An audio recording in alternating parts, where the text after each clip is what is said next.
Olá, turma do oitavo ano, como é que vocês estão? Espero que vocês estejam todos bem. Vamos lá, preparados para continuarmos nossa aula? Pega teu material, pega teu livro, teu caderno, anota os pontos principais. Estamos estudando o sistema digestório humano e nós vimos que ele é formado pelo tubo digestório e pelas glândulas anexas. O tubo digestório, boca, faringe, esôfago, estômago, intestino delgado e intestino grosso. As glândulas anexas que auxiliam nesse processo digestório são salivares, o fígado e o pâncreas, ok? Vimos também que a digestão, ela se inicia na boca, né? A digestão mecânica, aquela que não vai acontecer ainda a transformação química, ela é iniciada, né, pela boca. Os dentes, eles vão ajudar no processo da mastigação, na trituração, né? E melhorando a ação das enzimas.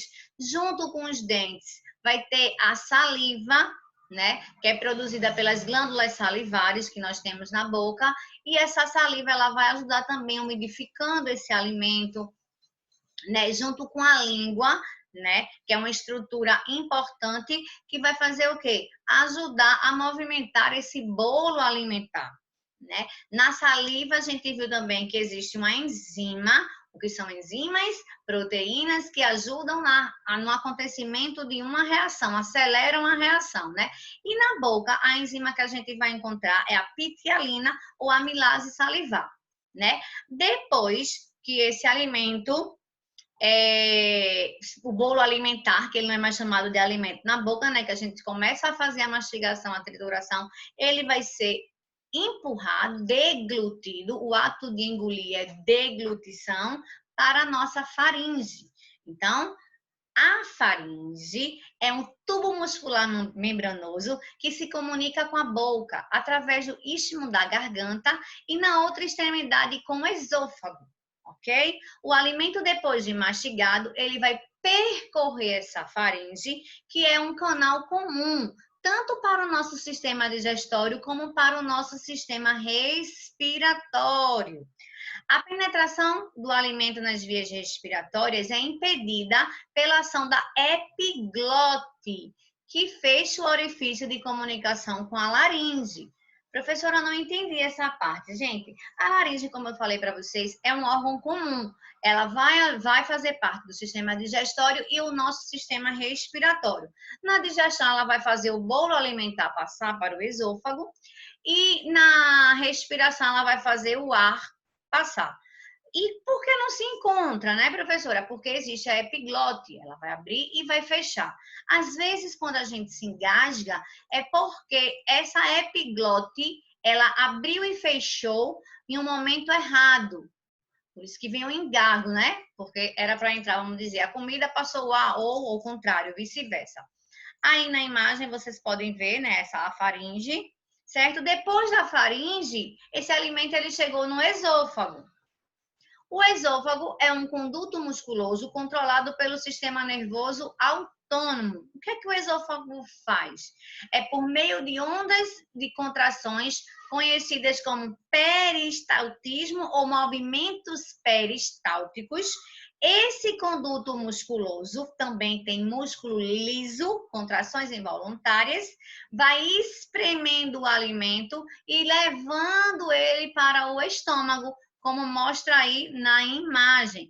Então, ó, esses movimentos peristálticos são esses movimentos que tem na parede do músculo que vai empurrando o alimento para descer, vamos dizer, para baixo, para o estômago. Uma linguagem bem simples, ok? Ó.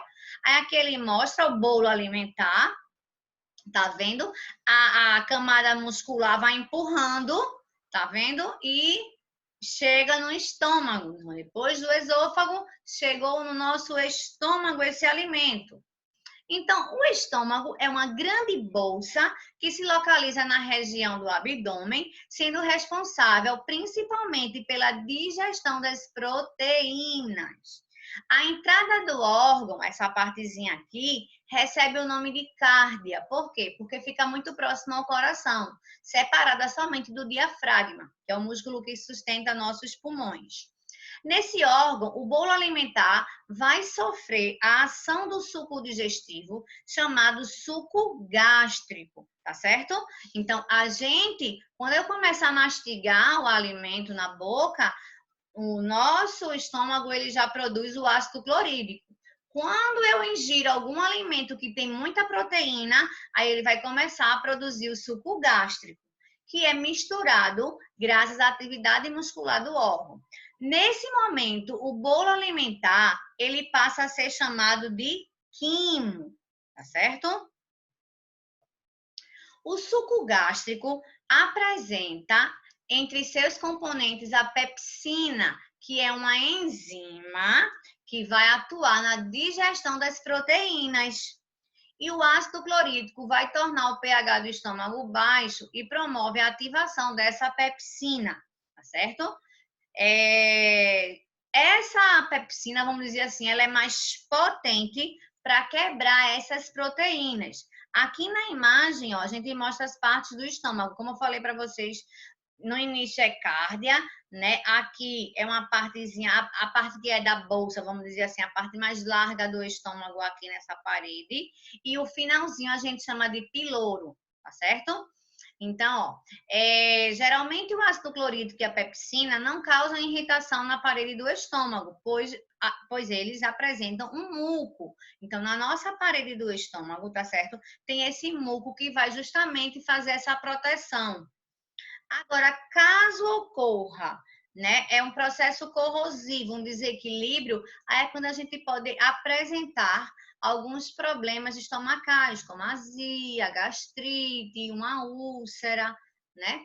Então, esse muco faz essa proteção. Mas aí, caso a gente tenha, né, um excesso, né, desse aumento desse conjunto aí, né? Do suco gástrico, do ácido clorídrico e tal, aí pode provocar essa irritação nessa mucosa, tá certo?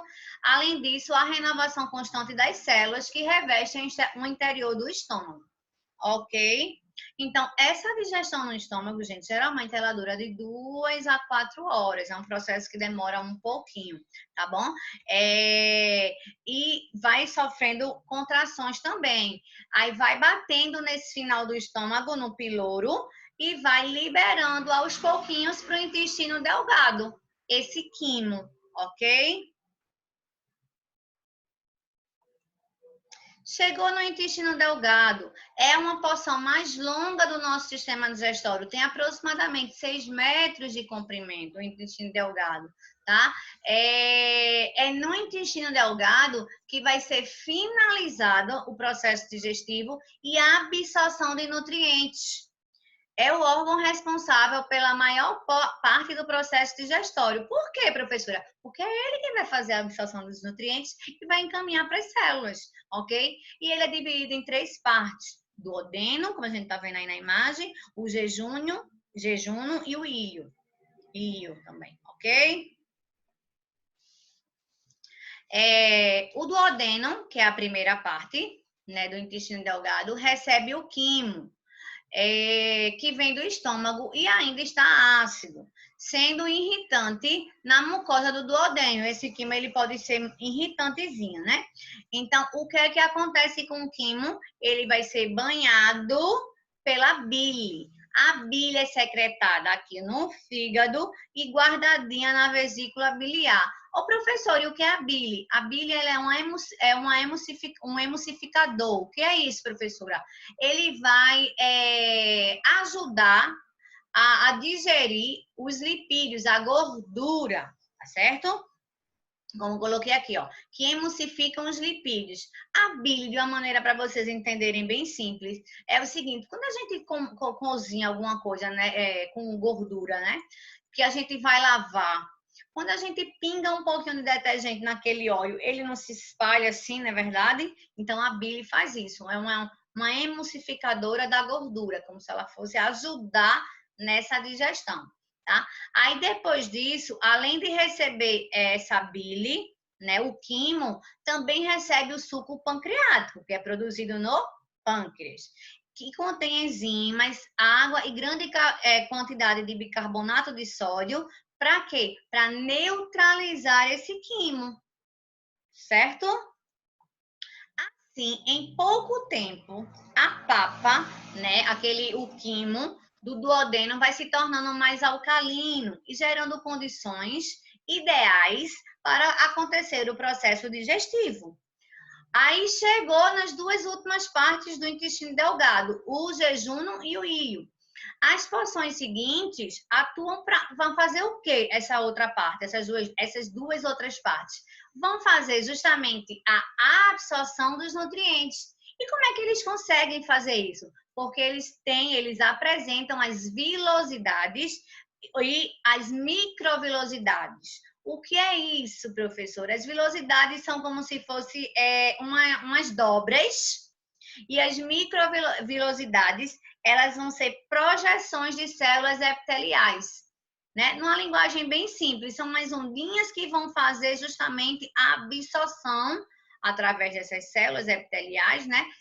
Desses nutrientes. E aquilo que não foi absorvido, que nossas células não quis, não aproveitou, vai o quê? Vai formar uma pasta grossa e já fermentada e vai ser encaminhada para o nosso intestino grosso. Ok?